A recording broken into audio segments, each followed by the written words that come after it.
Hello everyone, and welcome back to my channel. I obviously have no idea when you're watching this, but it's the beginning of fall for me as I'm creating this video, and pumpkins, candles, and apples seem to be waiting for me around every corner. Although apples are in particular abundance right now, there's hardly a time or place where you could call them scarce. I mean, apples went to space in 2015. They're arguably one of the most common fruits worldwide, with over 100 varieties grown in the US alone, and more than 10,000 years of cultivation history. It's hard to think of something like the apple, extremely prolific and having been consumed by people for millennia, as coming from one place, but clearly it had to come from somewhere. And in this case, that somewhere is Kazakhstan.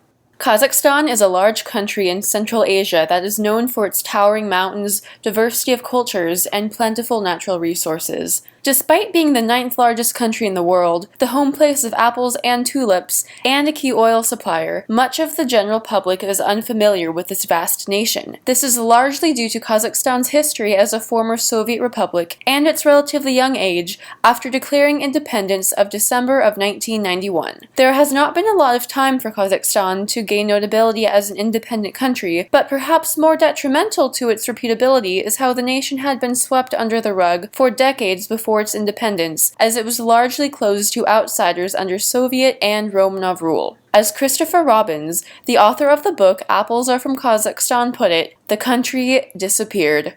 Also, although I'm not quite done with it, I highly recommend this book to anyone interested in learning more about Kazakhstan, as it has been one of my primary sources for this video, so I'm going to put a link to it down below. Today, Kazakhstan is a growing young nation that truly has a lot to offer, and it deserves significantly more hype as the birthplace of apples. Now that we've established some background on apples' country of origin, it's time to examine how apples went from this to this. Apples natively grow in the Tian Shan Mountains of Kazakhstan, where the last wild apple forests, containing many unique varieties of apples, remain to this day. Apples most likely started their world domination through animals like bears and birds, who helped scatter apple seeds throughout increasingly large areas, until apples made their way across the steppe to Syria. Once they got to Syria, apples were discovered by Romans, who further dispersed these apples throughout their empire, and over time to literally everywhere else. Of the many varieties of apples to exist, one variety, the Aport apple, is particularly interesting because of its meteoric rise and fall in popularity. Aport apples are known for being enormous, at least as large as today's Honeycrisps are, with a honey-like aroma and desirable flavor. Legend has it that the Aport apple made its way back to the birthplace of apples in 1865 when a Russian soldier named Egor Vasilievich Redko arrived in Kazakhstan in a cart with a few saplings on board. These saplings thrived, and these apples quickly gained a local following.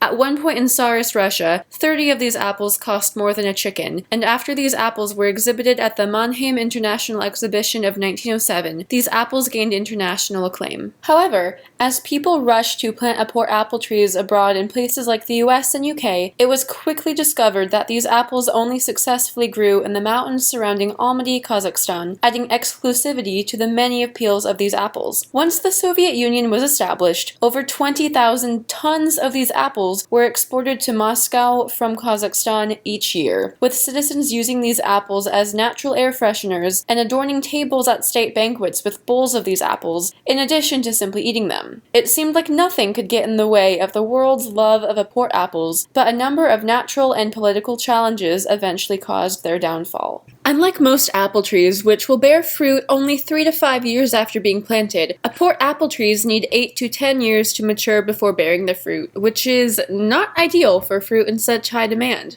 To further complicate the matter, Aport apple trees are unique in that they only produce abundant harvests every other year instead of annually. When you add these obstacles to an apple variety that is already known to be unviable outside of Kazakhstan, the Aport's popularity was simply not sustainable. It can be argued that the final nail in their coffin was when the state collective system collapsed with the Soviet Union in 1991, limiting the Aport variety to a domestic market after Kazakhstan had declared independence. These apples are still available in Kazakh markets, but that's about the only place you can find them. In Apples Are from Kazakhstan, the author visits the abandoned Aport orchards near Almaty and describes what he sees as mountainsides of neglected orchards, heavy with unpicked fruit. The apples were thick on the ground, and as we walked, the heavy smell of scrumpy cider rose from them. Many of the trees were diseased and untended, all the apples were left to rot. Certainly, the story of the Aport apple does not have a happy ending, and although I do hope to visit Kazakhstan and try one of these apples someday, I'm personally satisfied with going to the store and picking up some Honeycrisps for now. I believe I can give a big thank you to Kazakhstan on behalf of the world for providing a home to our most beloved fruit. So the next time you're eating an apple, maybe it's in a pie with some peanut butter, maybe you're munching on it, remember, apples are from Kazakhstan.